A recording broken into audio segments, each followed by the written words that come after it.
Good morning प्यारे विद्यार्थियों। आज हम पढ़ेंगे चंद्रवारदाई के जीवन से संबंधित कुछ जानकारियाँ, उनकी जीवनी को लेकर के। हमारे राजस्थान में कई प्रकार के ब्रह्म हैं और उन सब ब्रह्मों को अपन प्रमाण के साथ में खंडन करते हुए उनका जिक्र करेंगे कि चंद्रवारदाई का जन्म कब हुआ, फिर की मृत्यु कब हुई, किस दोहे में क्या कहा गया है। उसके आधार पर लोगों ने इसके गुरु को अलग बता दिया। समझने के अभाव में, अर्थ के अभाव में इन सब चीज़ों का अपन विश्लेषण करेंगे। चंद्रवारदाई का जन्म संमत 1205 और ईस्वी सन 1148 लाहौर में हुआ और इनकी मृत्यु हैं संमत 1249 और ईस्वी सन 1191 गजनी में हुई। ये हम पढ़ते आए हैं कि कविचंद और पृथ्वीराज का जन्म एक दिन हुआ और मृत्यु भी एक ही दिन हुई।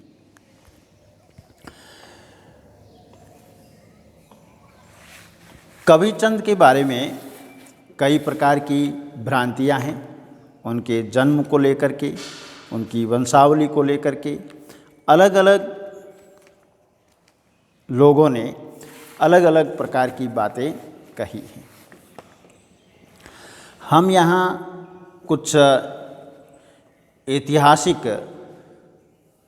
बातों को लेंगे जिसके आधार पर इस गुंथी को सुलझाने की कोशिश करेंगे। चंद्रवारदाई की जीवनी इतिहास की एक उलझी हुई पहेली के समान है।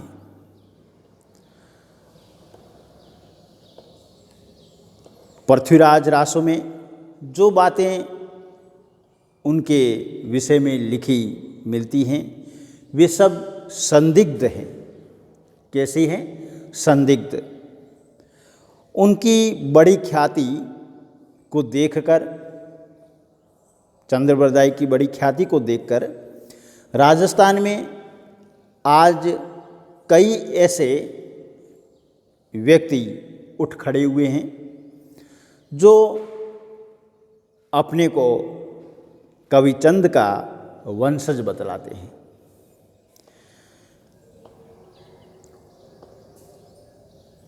उनमें कुछ ने नकली वंशावली भी बना ली है जिन पर विश्वास लाना भारी भूल है। परंपरा से प्रसिद्ध हैं कि चंद जाति के राव थे। रासों में उनका जन्म लाहौर में होना लिखा भी है। बलिभद्र सुनागौर चंद अपजी लाहौर। कुछ लोगों ने चंद के पिता का नाम वैन और गुरु का नाम गुरु प्रसाद बताया है, परंतु यह उनकी मनगढ़ंत बात है। रासों में कहीं भी चंद ने अपने पिता का नाम नहीं लिखा है, न कहीं अन्यत्र इस बात का उल्लेख है। वैन नाम का कोई कवि राव जाति में कभी हुआ होगा, पर वह चंद का पिता ही था ऐसा मानने का कोई तथ्य या कोई आधार नहीं है। इनके गुरु का नाम गुरु प्रसाद बतलाने की भूल रासों की ये निम्न जो पंक्तियां हैं इन पंक्तियों को पूरी तरह न समझ सकने के कारण हुई हैं। क्या पंक्ति हैं? तिहि शब्द ब्रह्म रचना करो, गुरु प्रसाद सर से प्रसन्न। यहाँ पर गुरु प्रसाद शब्द व्यक्तिवाचक संज्ञा नहीं है। क्या नहीं है? व्यक्तिवाचक संज्ञा नहीं है। इसका अर्थ यहाँ गुरु की कृपा से है। किससे हैं? गुरु की कृपा से हैं। और हमने इसको क्या मान लिया है? गुरु प्रसाद का मतलब चंद्रबरदाई के गुरु का नाम गुरु प्रसाद था।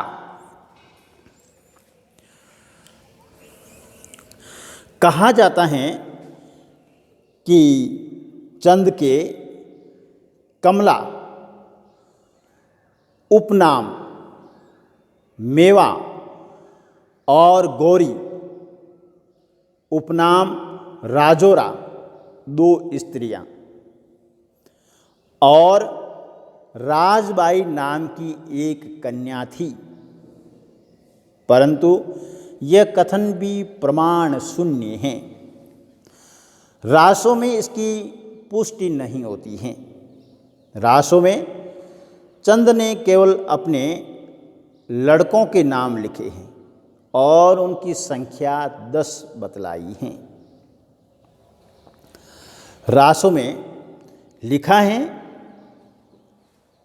पृथ्वीराज और चंद दोनों एक ही दिन पैदा हुए थे और एक ही दिन मरे थे। लिखा भी है जिह ज्योति कवि चंद रूप संजोगी भोगी ब्रह्म इक देहे उपन इक देहे समाये कम।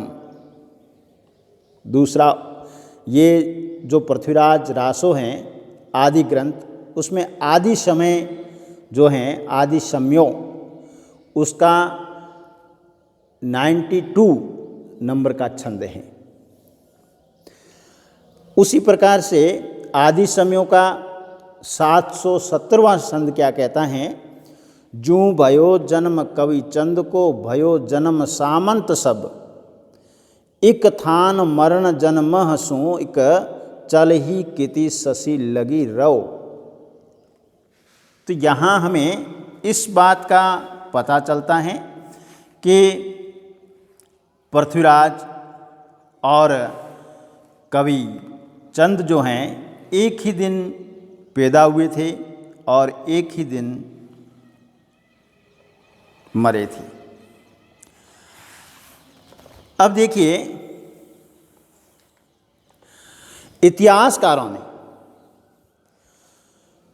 पृथ्वीराज का जन्म जो है संमत 1220 के लगभग और मृत्युकाल 1249 निश्चित किया है।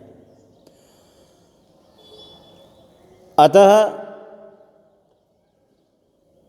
पृथ्वीराज रासो के अनुसार यही समय चंद का भी बैठता है।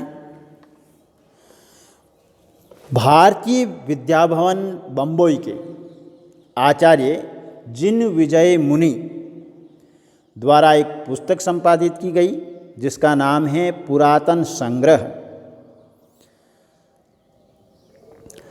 जिसमें पृथ्वीराज और जयचंद विषयक प्रबंधों में चंद रचित 4 छप्पे उद्धृत किए गए हैं।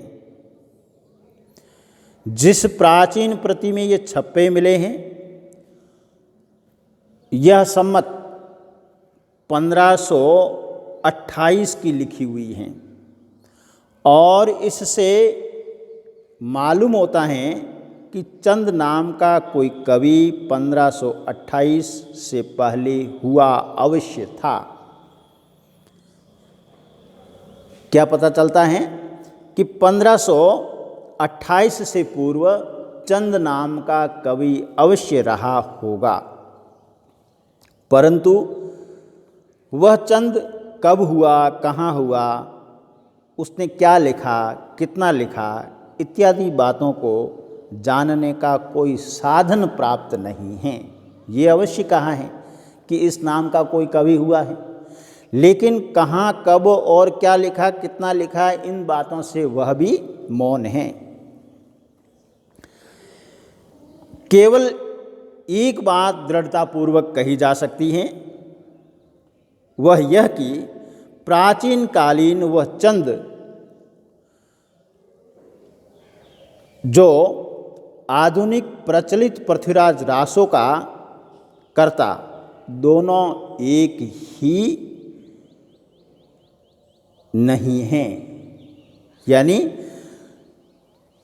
प्राचीन कालीन वह चंद और आधुनिक प्रचलित पृथ्वीराज रासों का रचिता दोनों एक नहीं हैं। इस बात का तथ्य प्रमाणिक हो गया है। क्यों?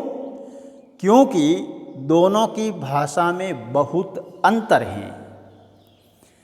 पुरातन प्रबंध संग्रह में उद्धृत जो छप्पे हैं, उनकी भाषा बहुत पुरानी, परंतु आजकल जो ग्रंथ पृथ्वीराज रासों के नाम से चल रहा है, उसकी भाषा उतनी प्राचीन नहीं है। कुछ सुनी सुनाई बातों के आधार पर 18वीं शताब्दी में किसी दूसरे व्यक्ति के चंद के नाम से उसे बनाया है। कब बनाया है? 18वीं शताब्दी में। यानी कोई अन्य कवि चंद के नाम से उसने यह ग्रंथ रच दिया है। ऐसी स्थिति में पृथ्वीराज रासों के आधार पर चंद का जो जीवन चरित्र हैं, हमने अभी पहले इसका जिक्र किया है, वह ठीक हो भी सकता है, नहीं भी हो सकता है। यदि पृथ्वीराज रासों के इस अज्ञातनामा कवि को प्राचीन कालीन असली चंद की जीवन संबंधी बातों का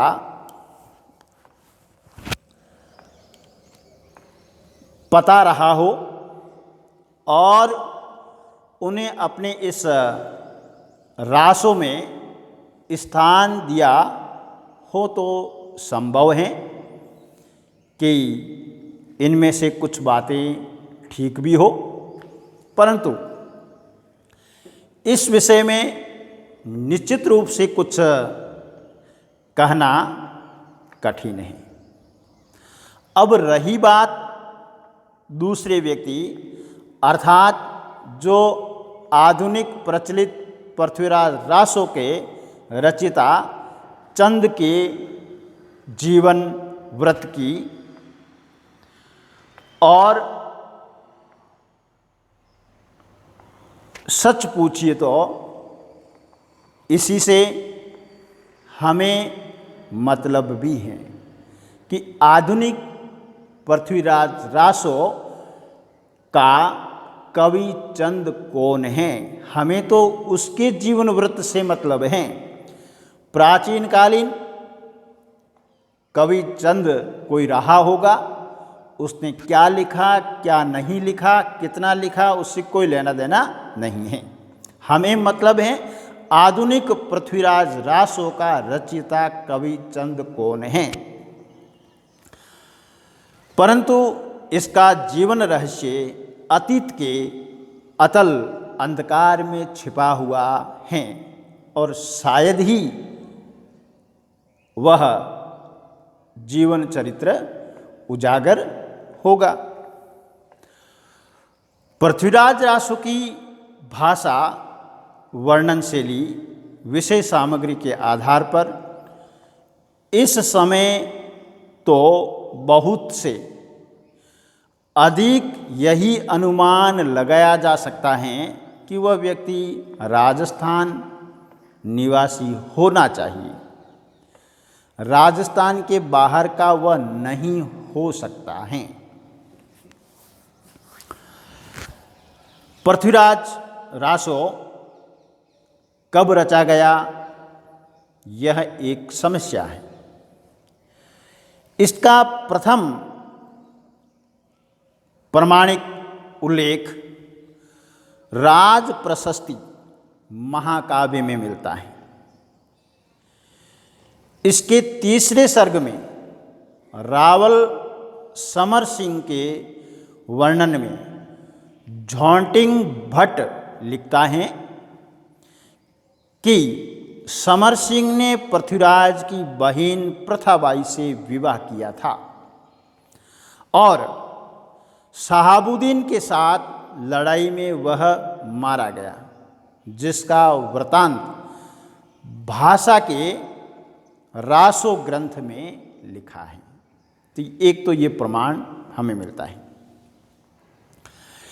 इससे पूर्व के लिए पृथ्वीराज विजय महाकाव्य जो संमत 1249 में, और दूसरा प्रबंध चिंतामणि संमत 1361, हमीर महाकाव्य 1460, सुरजन चरित्र 1635 इत्यादि संस्कृत ग्रंथों में, जिनमें पृथ्वीराज अथवा चौहान वंशी अन्य राजाओं का वर्णन आया है, वहाँ रासों का नाम ही नहीं मिलता है। राज प्रशस्ति की तरह रासों के लेख का हवाला देना तो बहुत दूर की बात है। न 18वीं शताब्दी से पूर्व के किसी भाषा ग्रंथ में इनका नामोल्लेख है। इससे हमें यह मालूम पड़ता है कि 18वीं शताब्दी में यह बनाया गया है और संभवतः उसकी और राज प्रशस्ति की रचना लगभग साथ साथ हुई है।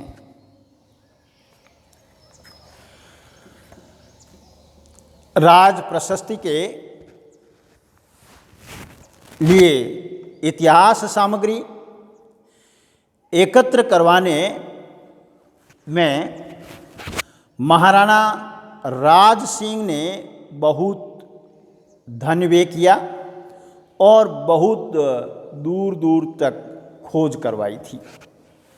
फलस्वरूप प्राचीन ग्रंथों आदि के रूप में इतिहास विषयक प्रचुर सामग्री प्रकाश में आई और राज रत्नाकर, राज प्रकाश आदि संस्कृत हिंदी के इतिहास संबंधी कई ग्रंथ इसी समय नए भी लिखे गए। इसी समय चंद का कोई वंशज अथवा उसकी जाति का कोई दूसरा व्यक्ति रासो लिखकर सामने लाया प्रतीत होता है। यदि वह व्यक्ति रासो को अपने नाम से प्रचारित करता तो उसे प्राचीन इतिहास के लिए अनुपयोगी समझते और उसमें वर्णित बातें सप्रमाण सिद्ध भी करनी पड़ती।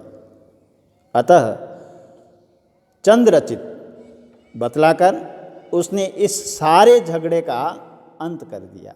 न तो उस लेखक को अब कोई प्रमाण की आवश्यकता है, न ही किसी प्रकार के इतिहास सम्मत प्रमाणिक तथ्य को सिद्ध करने की। चंद का नाम लोक प्रचलित था ही, लोगों को उसकी बात पर विश्वास भी हो गया। राज प्रशस्ति का लिखना सम्मत 1718 से प्रारंभ हुआ था और समाप्ति उसकी सम्मत 1332 में हुई। इसी समय के समांतर का समय पृथ्वीराज रासो की रचना का भी समय है। परंतु यदि कोई यह कल्पना करें कि राज प्रशस्ति का लिखना प्रारंभ करने से पूर्व उसके लिए सामग्री जुटाने का काम शुरू हो गया होगा और संभव है कि उसी समय रासों का भी श्री गणेश हो गया। तो समय को खींचकर संमत 1700 तक भी ले जाया जा सकता है, परंतु आगे ले जाना इतिहास और अनुमान दोनों का गला घोटना है।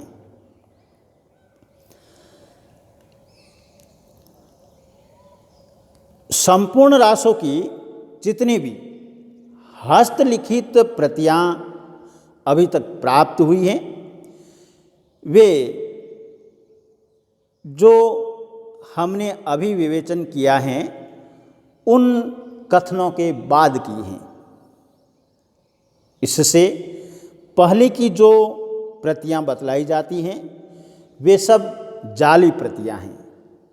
सबसे प्राचीन प्रति संमत 1760 की है। यह मेवाड़ के महाराणा अमर सिंह द्वितीय के शासनकाल संमत 1655 से 67 में लिपिबद्ध हुई थी।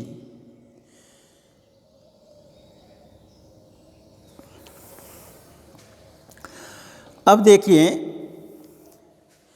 नागरी प्रचारणी सभा काशी प्रकाशित रासों का मूल आधार यही प्रति हैं और इसी की प्रतिलिपि को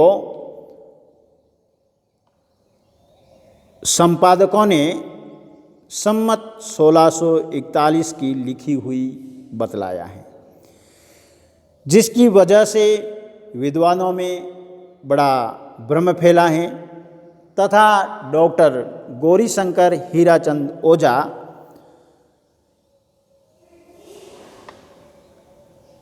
प्रसिद्ध इतिहासकार रासों का रचनाकाल संमत 1600 के आसपास निश्चित करने को बाधित हुए हैं। अतः उनके विषय में दो एक बातें और जान लेना आवश्यक हैं।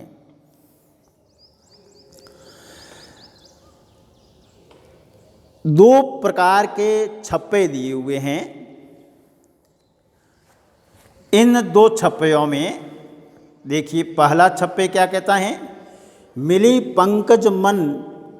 पंकज गण उदधि करद कागद कातरणी कोटि कवि काजल कमल कटिकते करणी इही तिथि संख्या गुणित कहे कक्का कवियाने इही श्रम लेखनहार भेद भेदे सोई जाने इन कष्ट ग्रंथ पूर्ण करे जन बड़या दुख नाम लहे पालिए जतन पुस्तक पवित्र लिखी लेखिक विनती करे।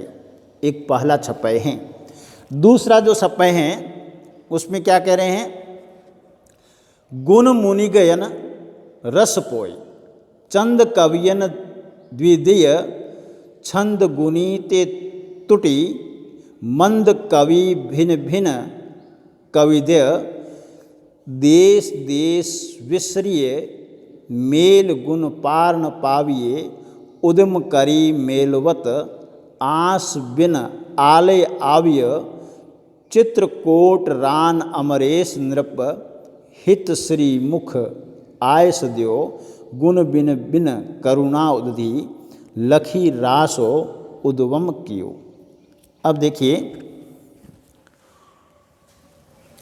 पहले छप्पे के दो चरणों का अर्थ स्पष्ट नहीं है।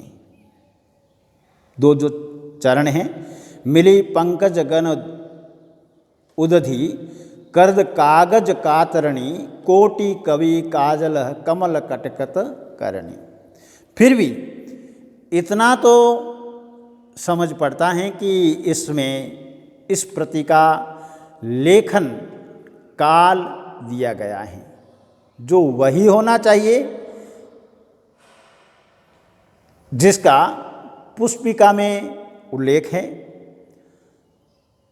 लेकिन इस बात की ओर ध्यान न देकर इसका गलत अर्थ इस प्रकार किया गया है। क्या कहा है? यदि पंकज से पंकज नाल, गण को गुण का अशुद्ध रूप उदधि से समुद्र और करद से कटार या चाकू, जिसका फल होता है मान ले तो सम्मत 1641 बनता है। शेष शब्दों में मास तिथि आदि होगी, पर यह स्पष्ट नहीं होता है। तो इस प्रकार से हमें इन दोनों ही छप्पयों से कई प्रकार के भ्रम पैदा हो जाते हैं, क्योंकि इन छप्पयों का अर्थ जो है वह स्पष्ट नहीं हो पा रहा है। पृथ्वीराज आसो में हिंदूपति महाराज पृथ्वीराज चौहान का जीवन चरित्र वर्णित है, परंतु चरित्र नायक के समय का लिखा हुआ न होने से इसमें इतिहास विषयक अनेक त्रुटियां आ गई हैं। वस्तुतः 2-4 व्यक्तियों के नामों एवं घटनाओं का सही उल्लेख होने के अलावा इसमें तथ्य की बात और कुछ भी नहीं है। इसकी ऐतिहासिकता को सिद्ध करने के लिए मोहनलाल विष्णुलाल पंड्या आदि विद्वानों ने आनंद सम्मत आदि की जो उक्तियां पेश की हैं वे सब निराधार और भावुकतापूर्ण और भ्रामक हैं। परंतु साहित्य की दृष्टि से रासो एक अपूर्व ग्रंथ है। यह एक महाकाव्य है। इसमें 1,00,000 छंद हैं और 69 प्रस्ताव यानी शम्यों हैं। भाषा इसकी पिंगल अर्थात राजस्थानी मिश्रित ब्रजभाषा हैं, जिस पर प्राकृत, अपभ्रंश, अरबी फारसी आदि का भी रंग यत्र तत्र लगा हुआ मिलता है। इस ग्रंथ में त्राटक, दोहा, पदरी, गाहा, तोमर, भुजंगी आदि अनेक प्रकार के छंद उपयोग में हुए हैं, पर कवित यानी छप्पई की संख्या सबसे अधिक है। कविता रासों की बहुत सबल, विरोलासिनी एवं अर्थ गौरवपूर्ण है। लिखा है कवि ने, काव्य समुद्र कवि चंद कृत मुकुत समपन ज्ञान, राजनीति बोहित सुफल पार उतारण यान। रासों में वीर रस प्रधान तथा शेष रस गौण है। कौन सा प्रधान रस है इसमें? वीर रस। बाकी जो रस है वह गौण रूप में आए हैं। और जैसा कि एक महाकाव्य में होना चाहिए, संध्या, रात्रि, प्रभात, चंद्र, मृगया, वन, ऋतु, संभोग, वियोग, विवाह, ऋण, प्रयाण इत्यादि का इसमें यथा स्थान सन्निवेश हुआ है। यानी जैसा महाकाव्य में जिस तरीके से वर्णन किया जाना चाहिए उसी तथ्यों को लेते हुए उसी प्रकार से इन्होंने महाकाव्य लिखा है। जैसे संध्या का वर्णन है, रात्रि का है, प्रभात का है, चंद्रमा का है, मृगया का है, वन का, ऋतु का, संयोग, वियोग, विवाह और युद्ध में प्रस्थान आदि का वर्णन यथास्थान मिलता है।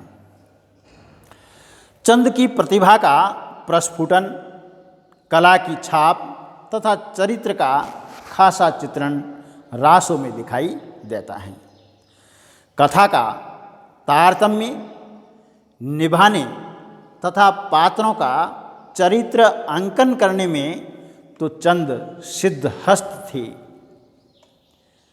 वर्ण्य विषय को साकार रूप देने की अद्भुत शक्ति उनमें विद्यमान थी।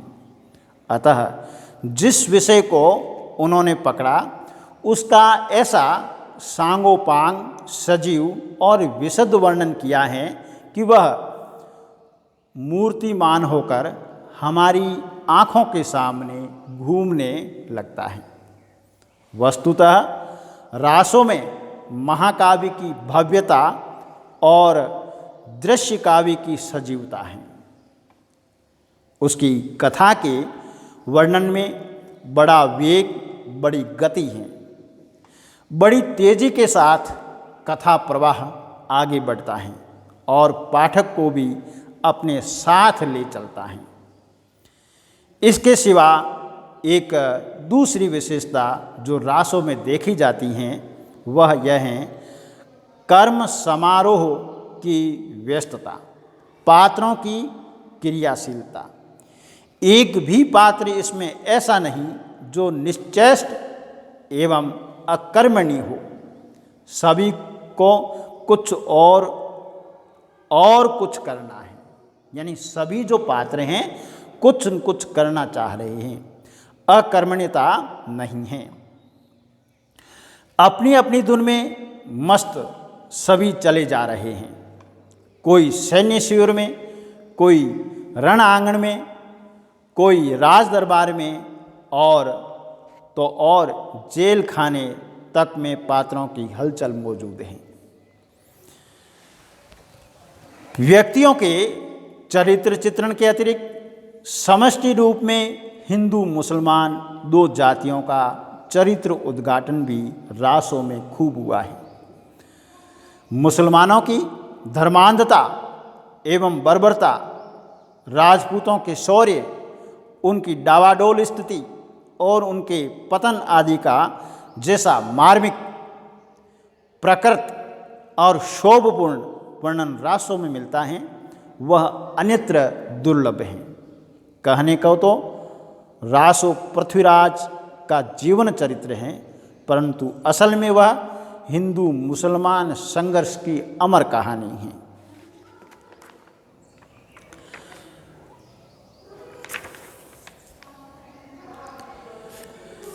संदेह नहीं कि इस काल की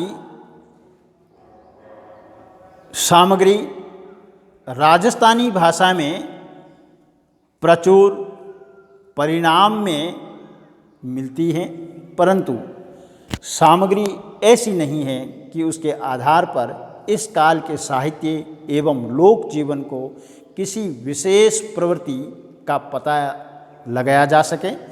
धर्म, कथा, प्रेम आदि विषयों के बहुत छोटे छोटे ग्रंथ एवं फुटकर छंद मिलते हैं जो भाषा और साहित्य दोनों को अप्रौढ़ अवस्था को सूचित करते रहते हैं।